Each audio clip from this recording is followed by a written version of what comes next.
Next stop, Petersburg. We invited a group of paranormal investigators to a clubhouse at a golf course suspected of a haunting. Here's the first part of a two-part investigation. When we come into investigation, we have a plan of attack. Well, there's always been a feeling in here. The air has always been thick, is the only way I can describe it. It's kind of like catching a deer. Yeah, you got to prepare for it. Wait out there in the stand, and let it come to you. Sometimes you hit it, and sometimes you miss it. One day, me and my son was at the counter, and it was at the end of the day. There was nobody else in here. There was no music playing, nothing. And we were at the counter, and I was doing the credit cards, and he was doing the cash, and probably, it sounded like 4 foot from in front of us, I heard a woman say, "Thank you." And it was just like that, "Thank you." And I looked up real quick, because I'd heard other little things before that, and I looked up and I realized my son's head popped up too. And I looked over at him and he goes, "Oh my God, you heard that too." And I said, "I did, a woman." He said, "Thank you." And he just freaked out. Voices, you have two different kinds of voices. You have disembodied voices, and then you also have what is called EVPs. EVPs you cannot hear with your own ears. A disembodied voice is what you hear with your own ears. I didn't really think about those things until I talked to Stacy recently, because I spent a lot of hours here. I would be here late at night counting money, doing things like that. And this is a pretty remote place. And I would hear things like, I would hear music a lot. And I attributed that sometimes because I'm a musician. I was like, well, yeah, hey, I'm being inspired or whatever. Something's going through my head that's making me think about music. I opened up my back door of my kitchen and I walked in. I thought, dang it, I forgot to turn off my stereo, my music. And it's bluesy music all the time. Well, by the time I got to my swinging kitchen door, I thought, that doesn't sound like my kind of music. It sounded more like 40s. And as I thought that, I looked over at my stereo and it was blinking off. And when I realized that, then there was no longer any music. That was a very eerie morning. To prove a paranormal case, I like to have the rule of 3. I want it on camera, I want something moving, I want an EVP, I want something all tied in together. After you hear something like that, it seems like you start questioning yourself, and then you almost kind of forget about it. It's almost there's something just makes you, oh well. I mean, every now and then I would hear voices. I would hear women's voices. And when Stacy told me that she had heard this woman say, "Hello," or "Thank you," I about fell down. Adam was with me when we heard that. And I'm sure I turned just white because when I heard that, I go, oh my God, I heard the exact same thing. There's a spirit box which actually takes a radio frequency and it rapidly scans through all the stations, which picks up that white noise, right? And then with that rapidness, that word can actually fluctuate and come out across. And so we'll use a spirit box. At my time on my camera says at 8:32, and my EVP says at 8:32, and one of these chairs fell over. And, guess what? We got a case to make here. It seemed dated too, just the accent in a way, the way it was said. It was very proper. Right. Thank you. There's almost like a woman from the turn of the century. Oh yeah, I'd heard that woman for years. I'd heard that for years. It's a good vibe. I mean, it's nothing scary. I just thought it was this thing hanging in the air. There's so much crap flying through the air. Yeah. These radio waves, I got all these computers in here, and there's all this stuff. Who knows what's bouncing around? So I didn't read too much into it. Yeah, there is some thrill of being in the dark and having a good time. But we are out to help people, and this is a case. So it's no different than somebody dealing with a criminal case or anything like that. Well, we just do it in the dark. But and over there by the bathrooms, for some reason I'm thinking about the bathrooms.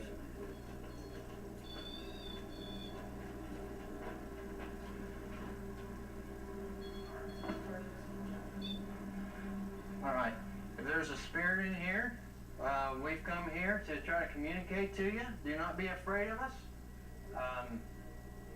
You're invited to come. All right. You got the camera on it?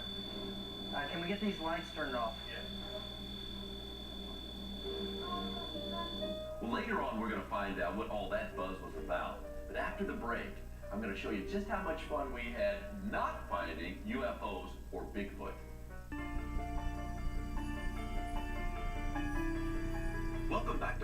haunted hometown. Let's go back up to Petersburg and see what the Knox County spiders found out. Anything that's turned on here, we got a TV. Okay, it's unplugged. Alright, if you're over here playing with this, can you actually make it turn a different color? Just actually touch the antenna a little bit, and it'll actually go through and give you a different color. If you don't like that, can you stand away? Alright, that's good. That's very good. Alright, this light right here, you can come to that light right there. Okay, so we've had a little bit of dead time with this, so let's try a different... Whoa! Very good. Thank you. You're doing a great job. All right. Can you touch it a little bit more? Get a little bit closer to it? Or you can get away. All right, can you tell me what your name is?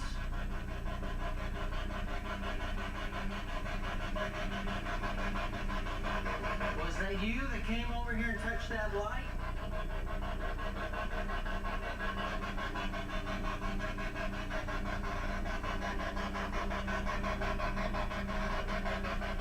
Rick, can you come meet us in case there's something going on? I want to make sure you're in here.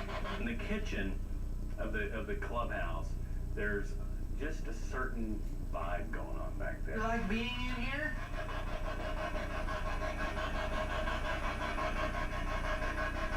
I don't know if I even believe in ghosts. There's something floating around though, and it just could be the essence of history or something. I don't know. Now this tool right here is called an ovulus. All it does is pick up frequencies in the white noise. Now if you say a phrase, it'll actually say the phrase. And if you hear just kind of a yank, it's just kind of catching little things. But it actually says, it can't say a word right now unless it's actually the spirit talks and it picks it up out. One morning, we had, lights down, half the lights down, and I had one of my girls to go into the pro shop kitchen to get ice. And she goes, nothing. She goes, I just don't like to come in here. I said, why? And she goes, I don't know. There's just something in here I don't like. Who do you want to sit in the chair? Me? Oh, God. Good job. Sorry. Good job. Who do you... Yes, I'm sitting in the chair. You want me to sit in the chair? You. It's freaky. Yeah, well, that's what I'm saying. Because you don't see anybody or anything. I've sensed many times somebody standing behind me here. Okay. Or that there's somebody in that back room, and there's absolutely nobody in that back room. I know it's hard to speak, but this guy that's lighting up right over here, this tool, well, I'm trying to help you have the energy to... What was that? Something back... Yeah, okay. I think something just came from that door. Who are you? Who are you? Did I see you? Were you back? You got the camera. I just want to verify that this guy and this girl and me all saw something kind of over here. I didn't see anything. Well, you felt it. I saw kind of a shadowy mist thing, and right as soon as that happened, the green light went right on the REM pod. Like it just manifested over the top of the bar and down and going right through, like maybe through there or something. It was very unique that we all saw the same thing and the equipment picked it up. I think this would be a good place to do an all-night investigation. I think you would catch a lot more stuff, being able to take all the lights down, get all the infrared cameras up, get our DVR system. We'd have somebody watching all 4 screens of the DVR the whole time. REM pods going off in different locations so we know where to go and attack, and give us 8 hours or something. I think we could really come out with something in this place. As soon as you set that thing down, it goes off. Yeah. Ding, ding, ding, ding, ding. I don't know. What do you think? Well, see, I was a little skeptical at that point when it went off right away. But then it did go off on occasion, and I didn't see him fiddling with anything. So, yeah, it was fascinating. I don't know what it really told me. That ovulus or whatever, it was easy for them to say, chair. Well, if we listen to that really closely, that could have been a lot of different words. Right. How did you feel? I heard chair. Yeah.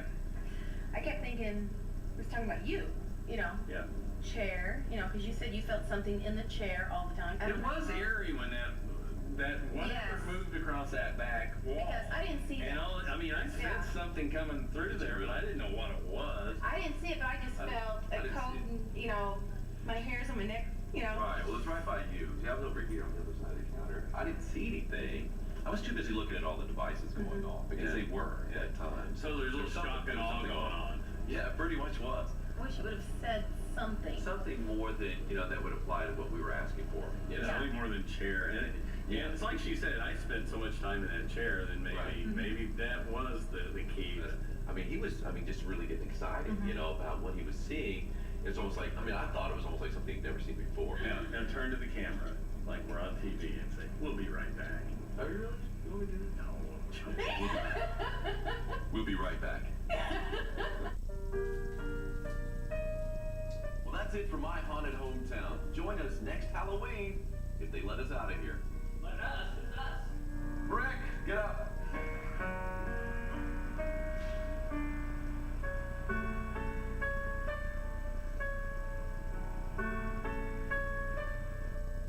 My haunted hometown has been brought to you by Woods and Woods.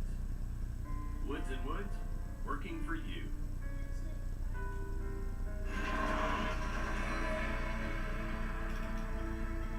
It's a free for fall sale at SofaMart. Now get a free 60-inch HD TV on beautiful room groups and save 25% on all lamps. Plus get 0% interest for 2 years. SofaMart at